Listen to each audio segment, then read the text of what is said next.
Welcome to session 3 of Pride. Yeah. We're talking about a big subject. Yeah. A big subject that's very dangerous. Yeah, it is dangerous. Yeah. Yeah, it's dangerous because it prevents us from entering into what God's got for us, right? Yeah. Which sounds like a simple thing, but if we're not humble, then we don't have God's grace. You know, and if we don't have God's grace, then what do we think we're going to achieve in any eternal sort of perspective? Yeah. You know, we're literally just trying to play an eternal game as a human being, you know, and we're totally out of it. But if we can be humble, then God's grace comes behind us rather than Him working against us. Yeah, and a lot of us can sit there and, oh, I'm all good, I don't have a pride problem, and we can be proud that we don't have pride. Yeah. Which is a little bit... Yeah. It's all those other people who have pride. Yeah, not me. Yeah, I'm all good. I'm a good guy. I'm so proud of how humble I am. Yeah. Yeah, it's a funny paradox that goes on there. But when we have pride in our heart, you know, the Bible talks about if we exalt ourselves, we'll be humbled. But if we humble ourselves, we'll be exalted. Hey, we want to pick up just on another aspect of what humility is, because many people think, you know, humility is this, humility is that, but they don't have a biblical definition. Yeah. And we want to look at a specific aspect of humility. What Proverbs 22 verse 4 says, humility is the fear of the Lord. Yeah. Now the question we're going to ask is, what is the fear of the Lord? Yeah. Well, I think it connects with what you already said in one of the previous sessions, that humility is agreeing with God. Yeah. You know, and I like, when I think about the fear of the Lord, I reckon there's the old saying that, you know, God is God and I am not. Yeah. You know, and I think that sounds like, oh yeah, that's like a bit of a simple statement. But actually it's a big deal, because a lot of the decisions that we make, the ways we behave, you know, some of our habits and stuff like that actually point to a different story. That sometimes the way we're behaving and the decision we're making are really saying the opposite. They're saying that I'm God. Yeah. I'm going to define what's right. I'm going to define what's wrong. I'm going to define what my life's all about. And then we operate in that space where we're not honoring God. That's that fear thing. We're not honoring God as God. Yeah. We have God as a bit of a backup. Yeah. Rather than, no, He's God. God sets the agenda. God defines all of reality. Yeah. You know. And a lot of people do that today in today's society. Everybody minimizes God's role. Yep. Yeah, it's easy to do. Minimize, you know, I'll just get on, do my life, I'll live life my own way. Yeah. And they don't even acknowledge God. They don't worship God. Yeah. Well, there's those modern sayings like, you know, like you do you. Yeah. And you know, you live your truth, which I don't think they're badly motivated, the people who say that, but there's something more powerful to live out God's truth. Yeah.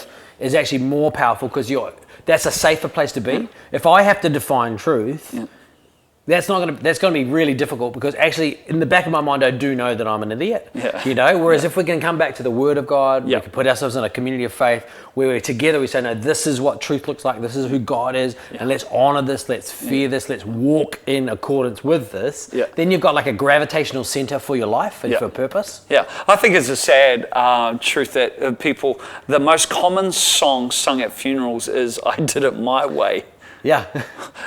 Which is just like crazy. We don't want to do it our way. We want to do it God's way.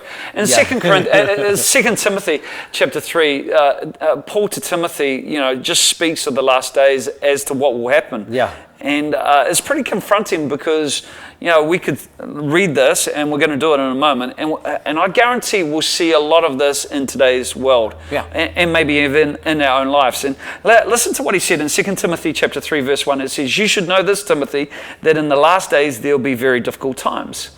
For people will love only themselves and their money." Yeah, we see that. Yeah. They'll be boastful and proud, scoffing at God. Yeah. See that? They'll be disobedient to their parents and ungrateful. Yeah. And they'll consider nothing sacred. That's amazing. Yeah, they'll be unloving and unforgiving. They'll slander others and have no self-control. They will be cruel and hate what is good. They'll betray their friends, be reckless, be puffed up with pride, and love pleasure rather than God. They will act religious, but they'll reject the power that could make them godly. Stay away, Paul says to Timothy, stay away from people like that. That's amazing. It's amazing that all that description, which is really a description of of human society, right? And I think that's interesting. Like, there's two ways to think about what he starts off, in the last days or at the end, in the end of time, right? Yeah. And there's two ways to think about it. There's the big end of all things, right, which we believe in. But there's also like that pride comes before destruction, right? When you start seeing some of those behaviors, you know that it's all going to fall apart, right? I love that story of Uzziah. It's just like that, right? Yeah. So he becomes king at 16 years old. Big responsibility. Big responsibility. What he does is he finds the law, the word of God, and then he says, hey, let's run our whole country like this. Yeah. Right? So they reorganize the whole country around the principles of God, the purposes of God. And he sought after God, it says. Sought after God, And as long as he sought after God, the Bible talks about how he prospered. Yeah. So he was a hugely successful king at 16 years old. Yeah. Which doesn't make any sense if you know anything about 16-year-olds or what it would be like to be king, right? Yeah. That's huge. But he was successful without experience, without knowledge, any of those. But he was successful because of the fear of God. Yeah. Put God at the center. Fast forward though. Yeah. And he had Zechariah, who was a godly man, overseeing him, totally. giving him spiritual input. Yeah. Yeah. But fast forward, and he starts to figure out, I know how to do this. I'm going to do this my way. He just takes over. He steps over the, he became rule, famous. breaks that rule, becomes famous, becomes wealthy, and then he says he basically forgets having God as that central point, that fearing God. Yeah.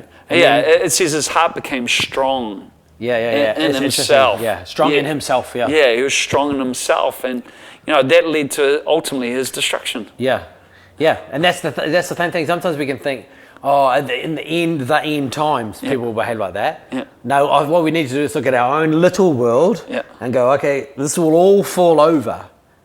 If I don't honor God, if I don't have an anchor point for my thinking. Well, history would tell us that the more powerful we become, more successful we become, more rich, the more wealthy we become, the more things go right. There's a great temptation for pride to step in. Yeah.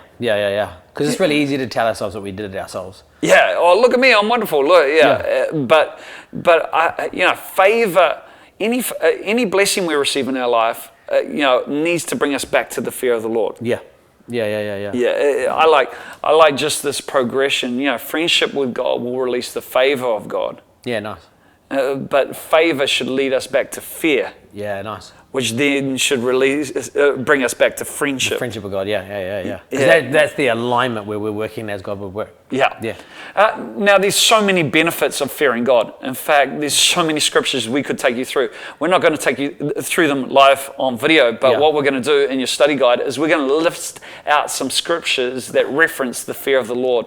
And what we want you to do in your groups is just actually begin to outline the benefits. I quickly could pick up 7 or 8 benefits from fearing the Lord. And I believe if we walk in the fear of the Lord, as Psalm 121:8 says, verse 1. I think that's the critical thing. Yeah. The fear of the Lord is not a belief system. Yeah. It's a behavior pattern. Yeah. You have to walk in the fear of the Lord. That's quite different to, you having a favorite color. It's the way you behave that's really critical. Yeah. And if we walk in it, we'll understand that humility is at the heart and the essence of the fear of God. Yeah. Humility is it is the fear of the Lord. Yeah. And so let's open that up and let's unpack the Bible, look at the Bible and get a greater understanding as to what it is to fear God.